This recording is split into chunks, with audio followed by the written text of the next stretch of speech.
President Hawkins, Executive Committee, Board of Directors, faculty, graduating class of 2025, family, friends, and guests, welcome. Before I begin, let me say, if you're sitting here wondering how you made it to graduation when your to-do list is still a mile long, you're in good company. Some of us finished final projects with a toddler in one arm and coffee in the other. Some of us were writing discussion posts at 11:59 p.m., praying that our clocks weren't wrong. And some of us, like me, started this journey unsure if we'd even get to the finish line, yet here we are. When I enrolled at Bellevue, I didn't come charging through the gates like a classic overachiever. I came in guarded and quiet, taking just one class at a time, unsure how school would fit into my already full life. I didn't go to the webinars, I didn't attend the workshops, I didn't even know where half the resources were. In fact, there are probably still features on Blackboard that I'm unaware of. So why am I standing up here today giving this speech? It's because I'm here to represent a group of students who often don't get the spotlight. The ones who weren't always all in when it came to school because they were already all in on life. We're the students who are parents, caretakers, employees, partners, sometimes all of those roles at once. I want to speak to those of us who were trying to make it through one assignment at a time, one day at a time, without dropping any of the balls we were juggling. Because trust me, I dropped a few, more than once. And I've learned that sometimes it's okay to let a few fall. What matters is that you keep reaching for the ones that matter most. Now, I'd like to take a moment to tell you about my personal journey.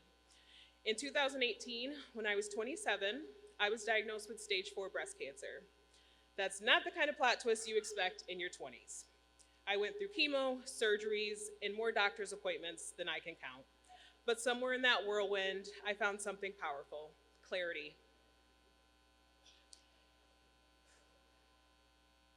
Sorry, guys.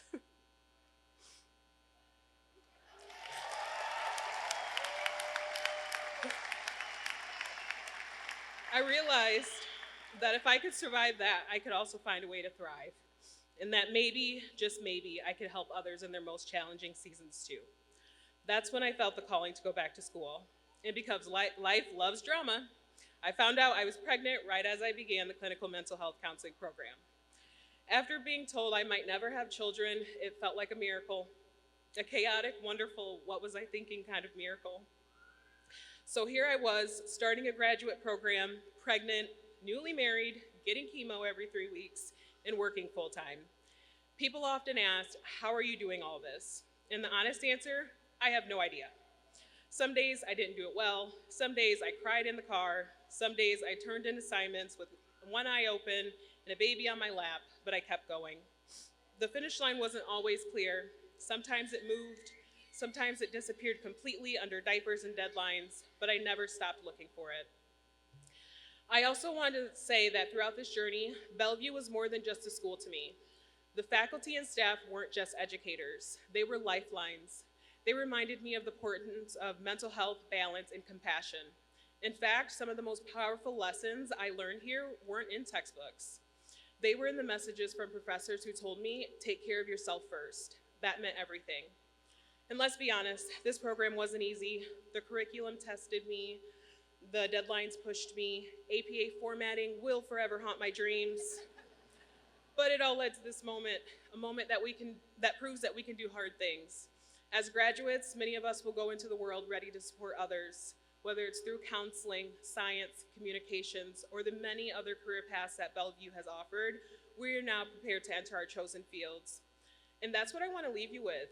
No matter what you face during your time here, grief, illness, burnout, anxiety, please remember you made it anyway, and that matters.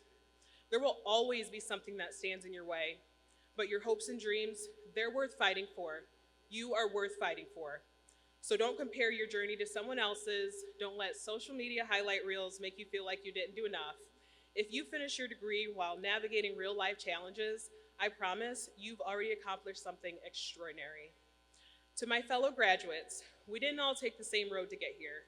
Some of us took detours, some of us broke down on the side of the road. Some of us took the scenic route with a screaming toddler in the backseat. But we arrived, and today we celebrate not just academic achievement, but resilience, grit, growth, and heart.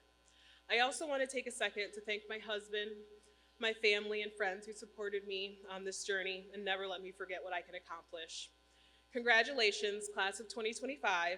Let this be a reminder that your path is your own and it's powerful, even if it wasn't perfect. Thank you.